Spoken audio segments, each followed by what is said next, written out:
when it gets dark at 9, it's kind of the light level would be like about 8 o'clock. Mm-hmm. They're coming to get you. I'm going to bite you in the neck. Oh, Gary, you just don't learn. I don't know. I really think it's cool. You know, if I had extra money, if this studio would have been just a couple more feet more, I could have crammed one more of these mannequins in here. I think you would have had the opportunity to do a haunted house. You'd do it. I mean, the whole night, and charge admission for people to go through it. And make them buy insurance where I get a kickback and then have them do a P-test to make sure they're not on drugs. Yeah. 40-page waiver. Yeah, well, that's one of. I was reading about it the other night in the wacky news. There's this one place where you can go on a ghost, for this enchanted house that they make you buy insurance before you go in, and they make you take a P-test. That's just too much. I wouldn't go in. No, that's too many hoops to jump over to go get yourself to pee your pants. That's just too much.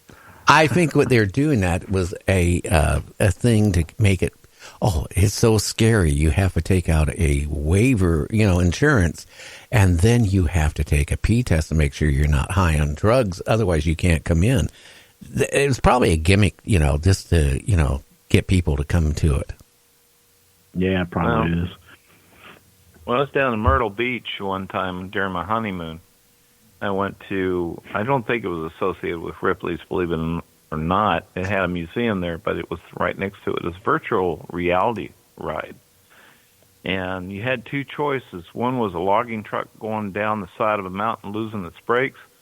And the other one had something to do with snow and an avalanche trying to get down the mountain that way. So I decided to take the logging truck one. And I'm looking up the sign and says, man, that's pretty pricey for just 6 minutes, I forgot what it was, but then I see the warning signs up there where it says, oh, if you got a heart condition, you should think twice before you get on this ride. I'm thinking, they're just pulling my leg. Like you said with the other thing, maybe they're just building up the suspense for the 6 minutes. I'm thinking, this is going to be a really short ride. So I get in there. I'm the only one in there. There's one seat, and there's a screen that surrounds the entire inside of the theater, all the way around. Well, at least in my peripheral in the front of me. And the chairs has all this hydraulics built into it. So it starts out, and the chair's moving, and it's like you're bouncing up and down your seat in the logging truck, and it's coming down this hill. And I'm telling you what, that's 6 minutes. That 6 minutes turned into an eternity. You want to talk about being frightened? I had to constantly close my eyes for a few seconds and keep telling myself, this is not real. This is not real. And I couldn't wait for the 6 minutes to end. And finally, the truck gets down to a certain point where it looks like it's going over a cliff, and you can almost feel the free fall. And then it stops. I'm telling you what, I'll never do that again. Oh, I don't blame you. Stuff like that is scary. Years ago, before I married my current wife, one of my good friends talked me into doing bungee jumping. And we went someplace, I can't even remember where it was at. It was like a 150-foot drop to, wherever, the river where you jump off onto. And I looked at that, and I go, no, I can't do that. I just can't do that. This is the thought of, when I was in the military, I literally was shoved out of I had to jump out of an airplane once. And they literally the drill instructor had to push me out of the plane. Okay? Actually pushed me out of it because I wouldn't jump. I have this thing about heights. And I was all psyched up about doing this bungee jumping until I looked at, what happens if a cable breaks? What happens this? The thought of dropping free, flight straight down and waiting for the cord to, pull you back up and down and up and down. I couldn't do it. I just couldn't. Math's important too when it comes to bungee jumping. 100-foot drop with a 85-foot cord is not going to serve you well. Not very long. You know, people die doing No. stuff like that. Yeah, they don't give enough. They don't shorten enough because the stretch.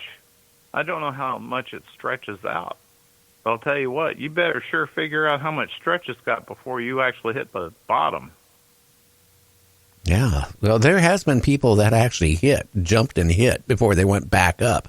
But the problem is they were probably dead when they hit, and when they were on their way up to heaven before they came back down again. I'll tell you. Jeez.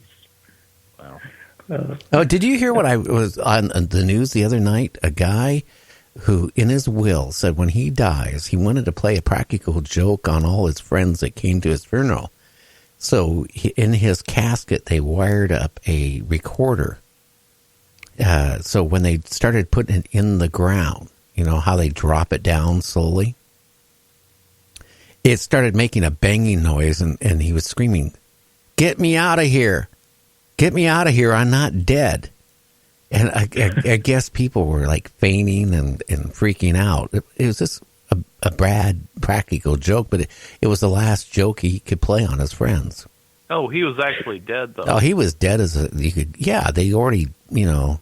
I mean, Probably if he was still alive with all that formaldehyde in him, I don't think he would have been in very good mood. No, I guess not. No. But could you imagine that, you know, somebody's being put in the ground and all of a sudden you hear banging and you hear, "Get me out of here. I'm not dead. I'm not dead. Help. Get me out." Wouldn't that freak out the people?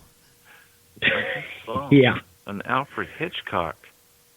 I went back. I was trying to remember the episode, and it was one called "The Final Escape." It's about a woman convict that was kind of arrogant, and she killed her husband or something like that. So she says, "I'm going to get out of this prison one way or the other." So she gets the aid of the doctor mortician that works in the prison, and makes an arrangement with him. I got all this money that can help you with like eyesight and get a surgery for your eyes and things like that. If you just help me, just get me into the coffin with another prisoner. You know, a prisoner that's just died. And just just take me out to the cemetery, the prison cemetery, and bury me. When nobody's looking, dig me up, okay? And I'll escape and I'll help you with the money and everything. Well, so she gets up in the middle of the night. She sneaks in. The mortician gets her the key. So she gets and sneaks into the mortician's office where the coffin is. So it's really dark. So she climbs in this coffin with this body that's in there, okay? So she waits, and then she could hear it being carried out and then drop down into the ground, and all the dirt's thrown on top of it. And so she's waiting there, you know, and says, "What's going on?" And she figured it'd only take a couple hours for her to get out of the coffin, get dug up back out of the ground and pull the coffin up and get her out of there and escape. So it's 2 hours go by, then 3 hours goes by, and she's really panicked. She's stuck in this coffin. Says, "What's taking this guy so long, you know, to dig her up?" And she finds she has a match on her, so she lights the match up. And as she's lighting up the inside of the coffin, she looks over the side. Guess who the body is next to her? It's the mortician. He died. And so she's screaming. So the show ends with screams coming from the grave because she knows her fate is sealed. Oh, yeah, it would be.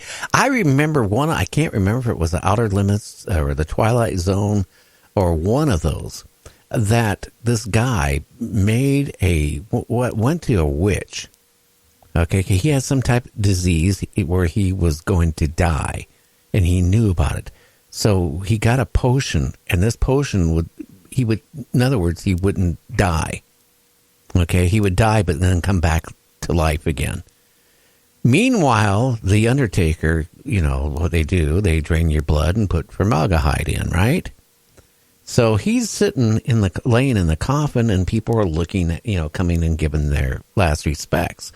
And then it shows the last person leaving, and then they're just getting ready to close the lid on the coffin. The guy comes back to life because of the spell, right? And he sits up, and he's screaming. And he realizes now, for the rest of eternity, he's going to be in humongous pain because the formaldehyde is burning in him, and the pain from it. So be careful what you do. I mean, would you want to live forever like that? Be careful what you wish for. Yeah, always repercussions. Yeah. You know what? My grandmother, because, they came from Germany, then they settled in the North Dakotas and all that stuff. She would tell me stories, creepy stories, that, they would bury somebody. And, that like a couple hours later, they'd go back to the cemetery and they would hear muffled screaming. And so they would go get somebody to dig up the coffin. And by the time they got somebody to dig up the coffin, and, the person naturally would be dead. But she said that she remembered seeing this one thing. And I guess, who knows if it was true or not. It was maybe something that just scared me when I was a little kid. She said that the lady that was in the coffin clawed the lid of the coffin till she had no fingers left. Trying to get out. That's a bad way to go right there. I got to tell you, that would be horrific. Ouch.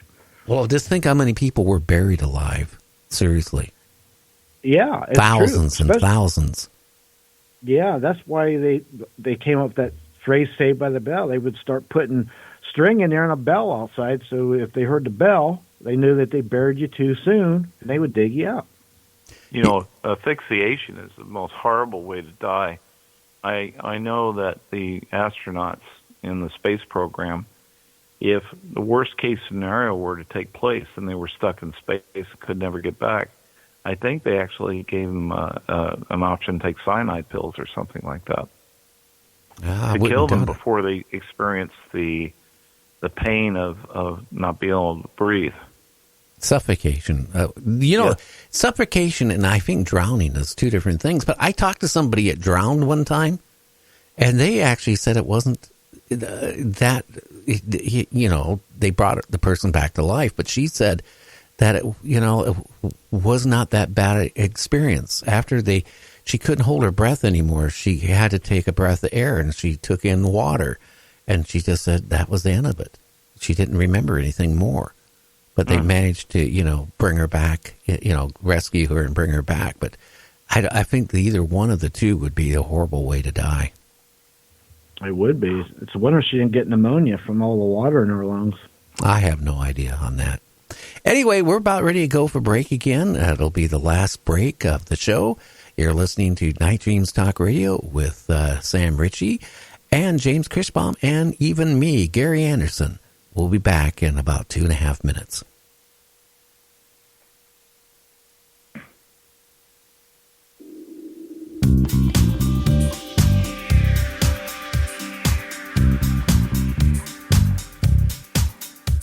You thirst for some significance of the both dimensional kind.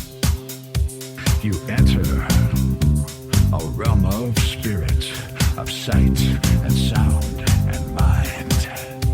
Your radio is a cosmic doorway and your psyche begins to spark. When you tune in to Gary and the Sun and Night Dreams After Dark.